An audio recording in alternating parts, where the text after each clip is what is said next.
À l'aéroport italien de Fiumicino, prise de température et test obligatoire pour ces passagers en provenance de Hangzhou.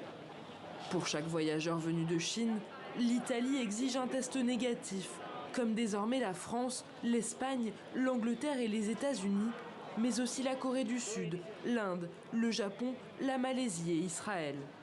Le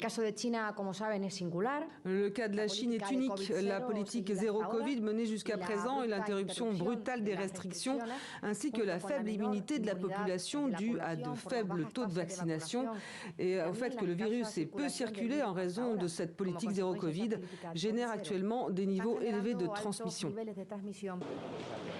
Pour l'heure, en Europe, chaque pays prend ses propres mesures, l'Union européenne n'ayant pris aucune décision au niveau communautaire.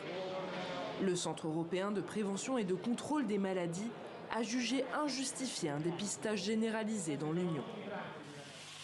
Mais l'OMS juge ces précautions compréhensibles au vu du manque d'informations fournies par Pékin. Une opacité à nouveau démentie hier par le gouvernement chinois.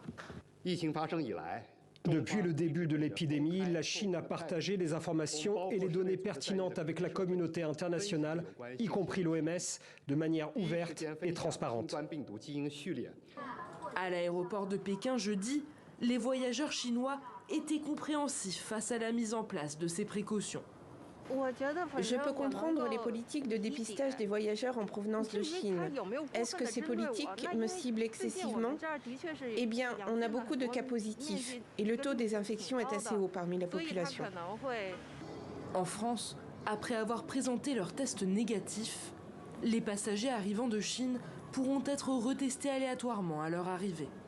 Ils devront également porter un masque lors du vol.